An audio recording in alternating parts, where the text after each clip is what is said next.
माधव के मोहल्ले में रोज शाम अंधेरा होने पे बुढ़े चौकीदार काका स्ट्रीट लाइट ऑन करने आते हैं। रोज रोज चल के सारी लाइट ऑन करनी पड़ती है, उम्र हो गई है, अब चला भी नहीं जाता। मोहल्ले वालों को ऑटोमेटिक लाइट लगवा लेनी चाहिए। माधव को काका की बात सुन के बुरा लगा। तभी उसके दिमाग में एक आइडिया आया। क्यों ना स्ट्रीट लाइट का सर्किट ऐसा बनाया जाए जो टाइम के हिसाब से अपने आप फ्लिप हो जाए। शाम के 6 बजे चालू और सुबह 6 बजे अपने आप बंद। फिजिक्स की क्लास खत्म होने के बाद उसने एमआर सर को पूरी बात बताई। आइडिया तो सही है, पर पूरे साल एक ही टाइम पे अंधेरा और उजाला नहीं होता। इससे अच्छा एक विकल्प है, सर्किट में सेमीकंडक्टर का इस्तेमाल कर सकते हो। ये क्या होता है? सेमीकंडक्टर वो मटेरियल होते हैं जो अपने आसपास के एनवायरनमेंट के हिसाब से कंडक्टिविटी बदलते हैं, यानी कभी इंसुलेटर तो कभी कंडक्टर का काम करते हैं। सेमीकंडक्टर जैसे कि सिलिकॉन रूम टेम्परेचर पे तो इंसुलेटर का काम करते हैं, पर टेम्परेचर बढ़ाने पे ये कंडक्टर की तरह बिहेव करते हैं। ऐसा कैसे? इलेक्ट्रिक करंट फ्लो करने के लिए किसी भी मटेरियल में लूजली बाउंड इलेक्ट्रॉन्स होने चाहिए। जब हम एक सिंगल एटम देखते हैं तो उसके इलेक्ट्रॉन्स फिक्स ऑर्बिटल्स में होते हैं। इन ऑर्बिटल्स के एनर्जी लेवल्स अलग अलग लाइन से ऐसे दर्शाए जा सकते हैं।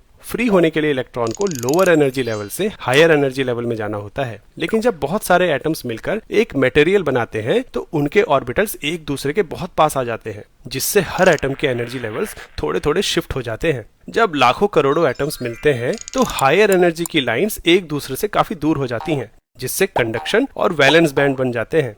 इंसुलेटर के केस में इन बैंड्स के बीच एनर्जी गैप ज्यादा होता है, इसलिए वोल्टेज देने के बाद भी इलेक्ट्रॉन इसे पार नहीं कर पाते। वहीं कंडक्टर में बैंड गैप होता ही नहीं, इसलिए इलेक्ट्रॉन्स को हायर लेवल पे जाने की जरूरत ही नहीं होती, वो मूव करने के लिए फ्री होते हैं। वहीं सेमीकंडक्टर में ये बैंड गैप ना बहुत ज्यादा होता है ना बहुत कम, इसलिए सेमीकंडक्टर्स जैसे कि सिलिकॉन को गर्म करने पे इलेक्ट्रॉन्स को एक्स्ट्रा एनर्जी मिल जाती है और ये हायर लेवल में चले जाते हैं, जिससे करंट फ्लो करने लगता है। पर स्ट्रीट लाइट में इसका क्या काम? कुछ सेमीकंडक्टर मटेरियल जैसे कैडमियम सल्फाइड में ये बैंड गैप काफी कम होता है और लाइट पड़ने भर से ही इलेक्ट्रॉन एनर्जी गेन करके इसे पार कर लेते हैं। इनसे फोटो रेजिस्टर बनाते हैं, जिनका रेजिस्टेंस लाइट पड़ने पे कम हो जाता है और करंट फ्लो करने लगता है। और अंधेरे में रेजिस्टेंस बढ़ने से करंट फ्लो नहीं करता। लेकिन हमें तो लाइट रात में जलानी है, दिन में नहीं। इसके लिए मॉसफेट का इस्तेमाल किया जाता है, जो खुद सेमीकंडक्टर से बना ट्रांजिस्टर होता है। ये फोटो रेजिस्टर पर लाइट पड़ने से यानी करंट मिलने पर बल्ब का सर्किट ऑफ कर देता है और अंधेरे में बल्ब का सर्किट ऑन कर देता है। ट्रांजिस्टर की वर्किंग हम किसी और वीडियो में समझेंगे